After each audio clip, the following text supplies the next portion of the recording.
everyone. John from our Hodgepodge Homestead. Let me get a little closer here. Hey, so I just did a pantry organization chat. I think it came out on Sunday. Today is Tuesday. I still haven't done my inventory. Didn't have a busy weekend, but for some reason our kids don't bring our grandkids over here that much anymore, so we had to travel about the town and go see all our babies. We did that on Sunday, mostly Sunday afternoon, but that was great. Love seeing the babes. But I wanted to bring something up because I just feel that a lot of people are nervous, maybe even afraid to call themselves homesteaders. Now, I didn't look up any dictionary definition of homestead or homesteading or anything like that. I'm just going off what I feel and what I think a homesteader is. Heather and I, we're homesteaders. I don't even have 2 acres of property anymore. All I have is chickens and 2 turkeys. We do grow a lot in our garden. We put up a lot of food. Animals are coming. You know, we're gonna get Nigerian dwarf goats. We're going to get some pigs. And I think eventually I'm gonna have to break down and get Heather a cow. I don't want to do that. I just don't want to deal with the size of a cow and the hay that a cow eats. I don't know, but I'll give in and it'll be awesome when it happens. We're looking at getting into a milk share because I really want to start. I hate buying butter. Butter very seldom ever goes on sale. When it does, you got to catch it. And I did get, thanks to Freedom Homestead. If you guys don't watch them, do watch them.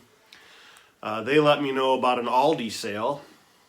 It was, I think it was just before Thanksgiving, when all the big baking season comes up. Butter was a great deal then. So Tangi, thank you very much for letting me know about that. I did take advantage of that. But I think if I can start getting my own milk and making my own butter and turning some of that butter into ghee, I think that's going to be something coming down the road. But anyway, back to the what is a homesteader. You know how I jump back and forth all over the place. It's because I don't go by a script. I just sit here and talk. Anyway, you don't have to have all the things to be a homesteader.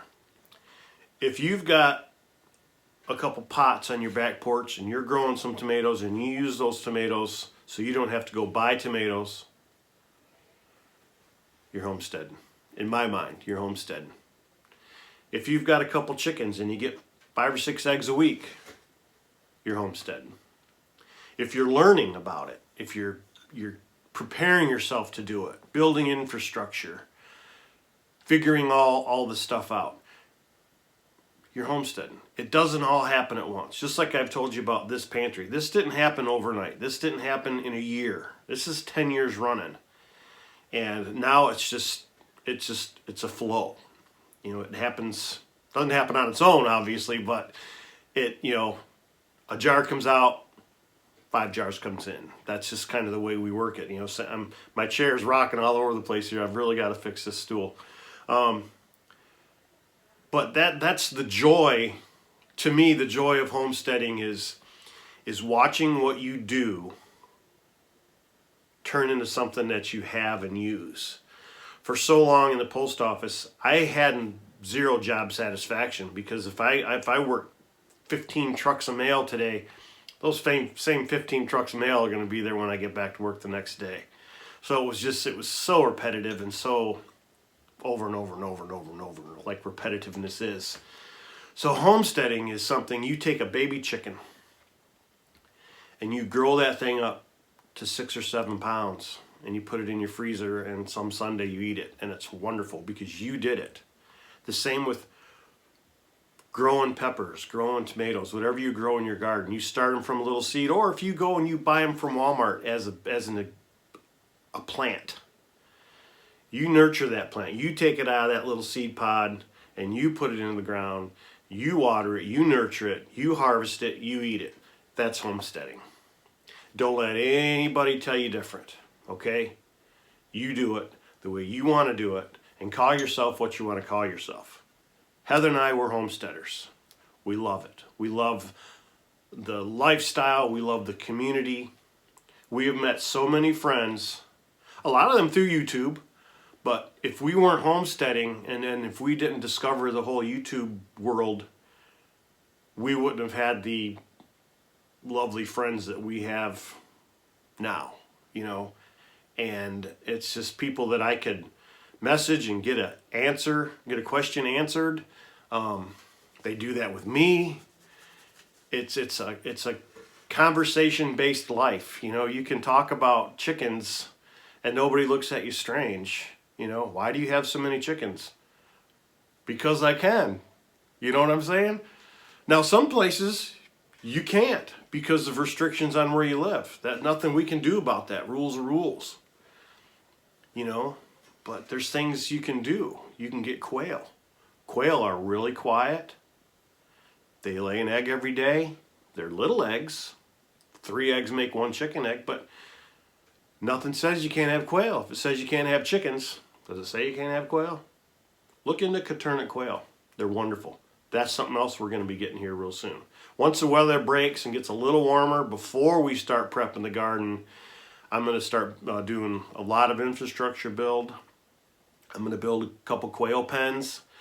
I'm going to finish the goat pen that I started. It's out of pallets, it's out of scrap lumber, so it's going to be what it's going to be, but all the goats need is to be out of the rain and out of the wind and have some straw bedding, and they're good to go.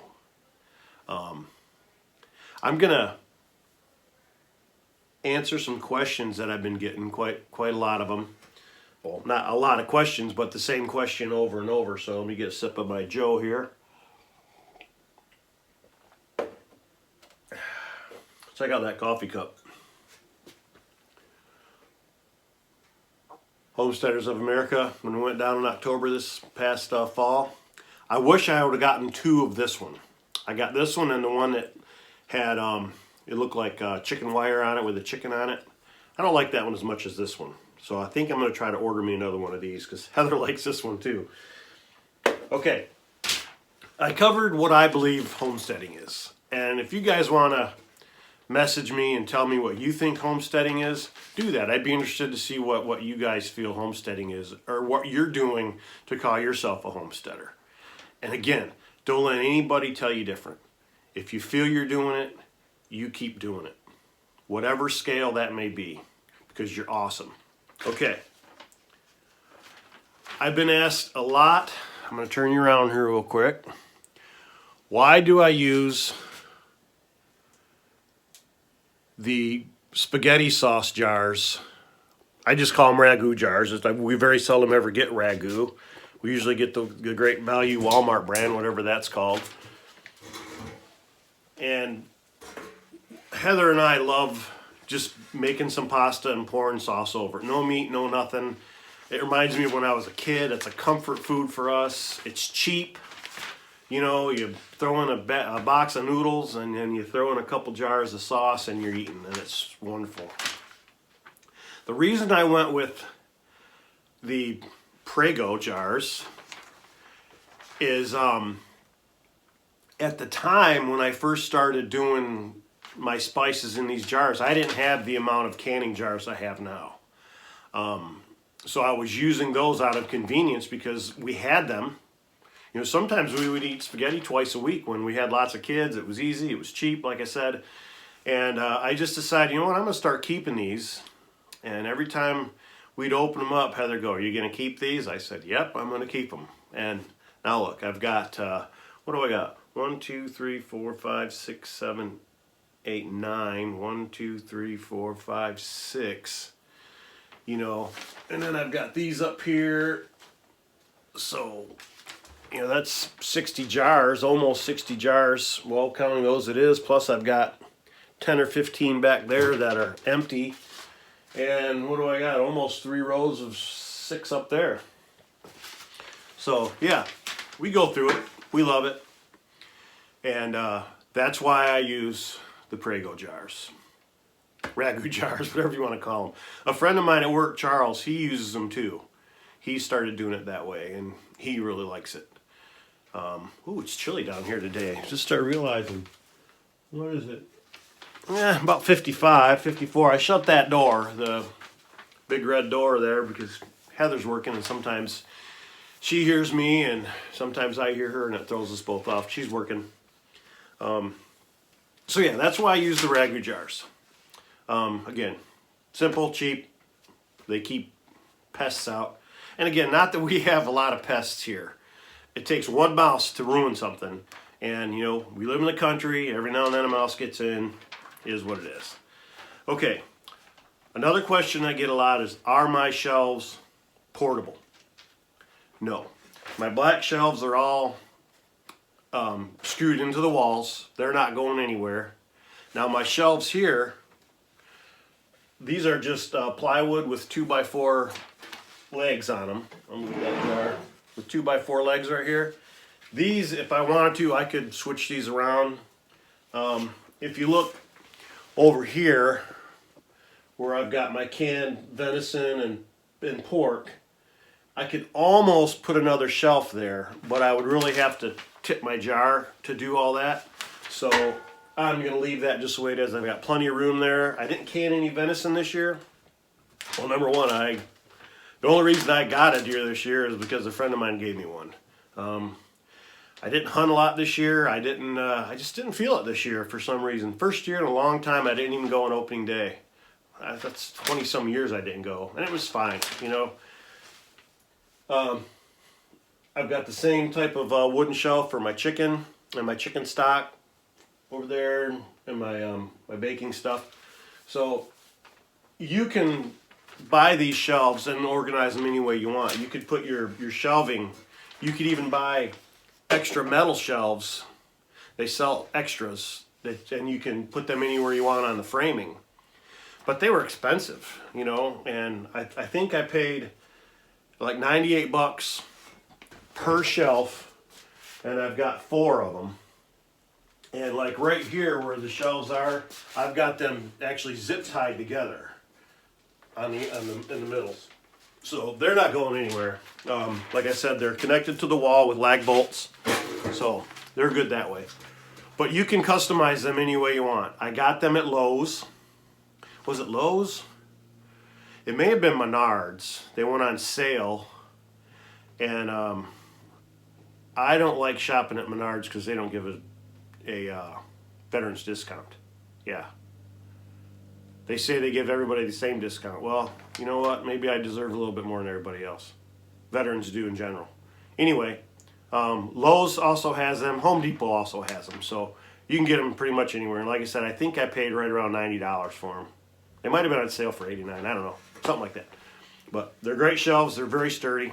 Easy to put. Well, the first one wasn't easy to put together. It did take some finagling, but I had a little helper. I've got a video out on that. My granddaughter Bella was helping me put them together that day. Okay, another question that we've gotten is, where do I store all my jars? Someone asked if they were like behind the camera or out of sight. I actually have a little shed out back that duals as my meat bird chicken coop for 2 weeks. And above them I have a big wooden heavy duty shelf with all of my jars stored in little racks. They sit upside down on paper towel, so no dust or anything really gets up in there. I mean, before I use them, I sterilize them anyway. So if a little dust gets in them, a little dirt gets in them, maybe a bug or two gets in them, they're going to be sterilized before you ever can in them anyway. So, but yeah, they're stored outside, and it's pretty convenient. I used to have them in my garage. They were in the way. They were always clanking around. So this past summer, I built that big shelving unit out there. And that's where I store them. So, and I've got an inventory of empty jars too. I never need to buy an empty jar ever again in my canning career. It's just, you know, every now and then you find them at a garage sale, or you get lucky and somebody gives you their whole store of them. So that's happened to me twice. Anyway, so Another question we've gotten is, where do I get my large jars? Like these jars here that we keep our flour and our sugars and our salts in. A lot of these jars were given to me by my sister-in-law's mom, so that was fortunate. A lot of them I got from a tavern we used to go to all the time. They would get like olives or pickles in them, and they saved them for me for quite a while. And then they started coming in plastic, so obviously I didn't go that route. But you can also buy them in a pack of 4 at my local Amish store. They're gallon-sized jars, so they work out really good for the bulk stuff. Oh, let's see. I can't even... Oh, that was where did I get my shelves? So I kind of put 2 questions into one there. So anyway, those are just some questions I wanted to answer that we've gotten frequently. And I'm going to start my morning routines again. Right now my morning routine is I get up, I get 2 fires going in the boxes in the wood stoves. I feed the dog. Well, I get the coffee going first. Give the cat a little bit of milk. Get 2 fires started. Feed the dogs. Do my morning routine. And then start my day. So what I think I'm going to start doing is, once the fires are going and all that's done, I think I'm going to get on the computer, start answering some questions. I'm very slow at it. It takes me forever. These fingers just aren't nimble. I'm a hunt and pecker when it comes to typing anyway, so it takes me a long time to answer questions, but I need to get back to doing that. And for those of you that have commented, I'm sorry that I haven't, commented back.